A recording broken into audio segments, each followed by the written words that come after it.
Alright, so for my SDL Project 2, my goal was to better understand work and density and charge, basically in Unit 2, where you would just sum up total works, total charges, total densities. That's what I wanted to understand better. So I went and redid problems 22 through I believe 27, and then I made a Python program, which is this right here.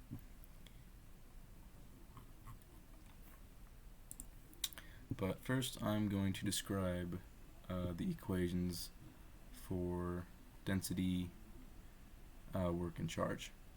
So for the work equation, in order to get work, you need a path and you need a force. So for a path, that's what I have right here. Y equals negative x squared, which is just going to be a path that just goes down like that. And the first thing I needed to do was to get that in terms of t. So I just set x equal to t, and then I set y, and I just turned this basically into a t, and that's the same thing, just instead of an x there's a t. And so now this is in terms of t, and then I just wrote it as an x and a y. So t is the x and y is negative t squared. Next, and that's actually the parameterization of the equation.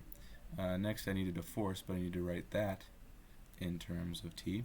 So for this y portion, I just took this here and multiplied it by 2, which is how I got this. And then for the x portion, I just took the x here, multiplied it by 3, and got this.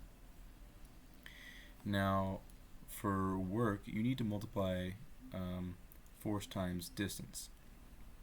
So work equals force times distance, and this equation here, this parameterization, is a position, and the derivative of position, which is this one right here, is the velocity, and a velocity times a time is a distance. So that's how I got this portion right here. Just take the derivative here and multiply it with time, and that's what this is for. And then the f, all I have to do is just write it in terms of t, which I already explained, and then all you gotta do is dot them. So that's what I'm doing here. I took this equation right here, f, solve for t, stuck it right here, and then the velocity, and stuck it right here, and then multiplied it by time. And that's all you really have to do. Then from there you just integrate. So this times this plus this times this, and then you just integrate it. And that's basically how I did the work equation.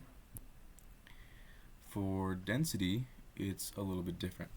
So here's my equation for density, which basically says as it goes farther out right in the x direction, it will get more dense.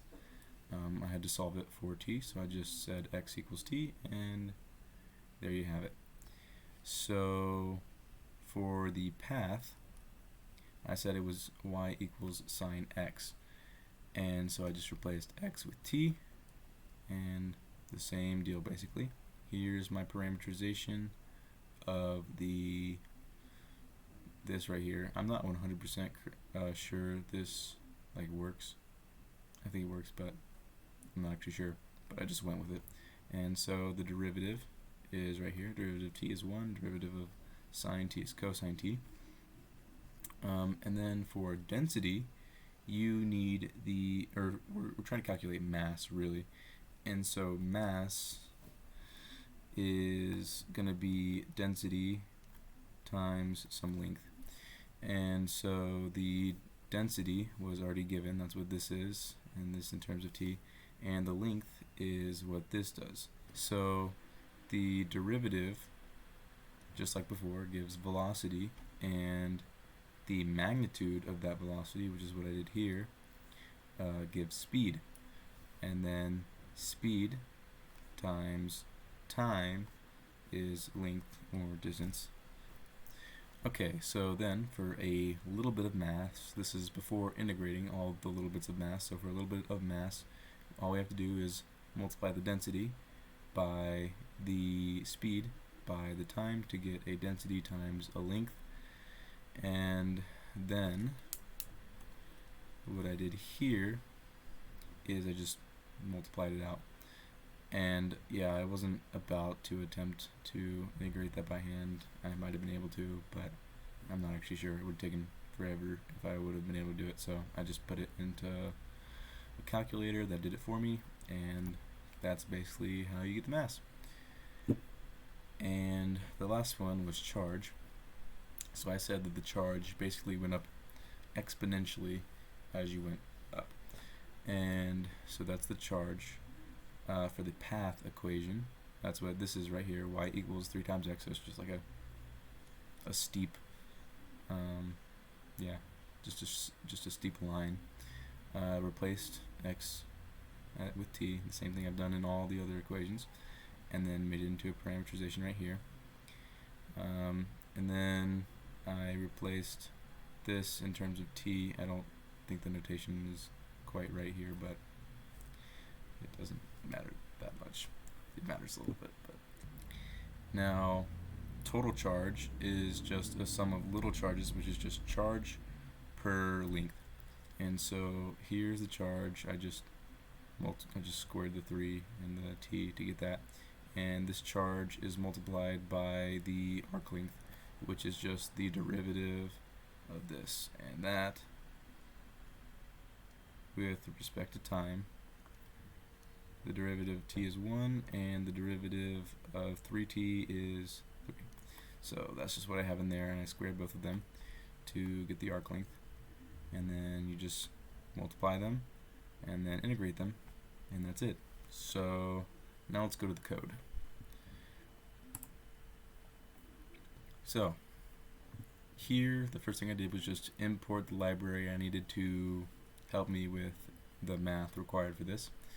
And then here I ask for which type of integral sum the user would like to calculate, and you have the options of work, mass, or charge, because that's what I did the equations for earlier.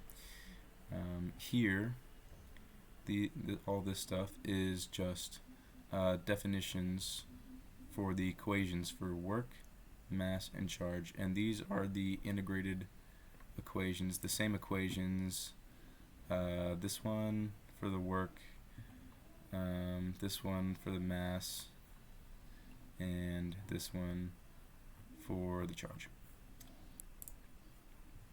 And then I have several if and elif statements. So basically, if you want to do work, you type in work here.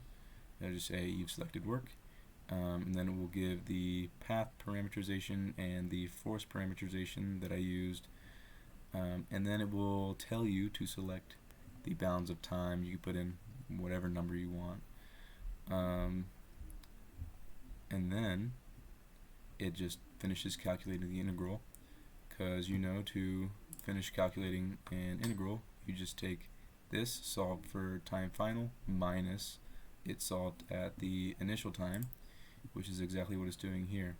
It takes the final time minus the initial time, and then it just displays the result, and it works pretty much exactly the same for all the other ones. It just solves the different integrals that I already put in there.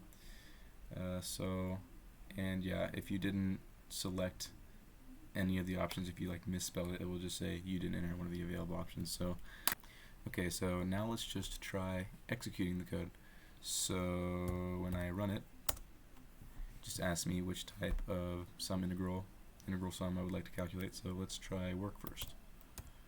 And it doesn't matter whether you type it in all lowercase, all uppercase, it's just made to work whether you type it in uppercase or lowercase. And you selected work, it gives me the parameterizations, and let's select a bound of time. Let's just do, I don't know, -1 as a lower bound of time, and we'll go to 5. I don't know. And there you go, the work done by the force, on the path is negative 336. Alright, let's do the next one. I would like to calculate mass. Same thing, just give it bounds for time. 1 to 3. 15.82. And then last but not least, charge. Give it some other bounds. I don't know, let's try 0 to 3.14159. Okay, let me change that real quick. Okay, so all I did was just change it from integers to floats so that you don't have to put a whole number. So let's try it one more time. Alright, we'll do charge again. That's not what I wanted. There we go. Charge. Okay, this time we're going to try this again. 0 to 3.14159 should work this time. There we go. 294.15. And last but not least, if you type something in that doesn't exist, like you accidentally misspell work for some reason, work with an E, you'd not enter one of the available options. And that's the end of my SDL project 2.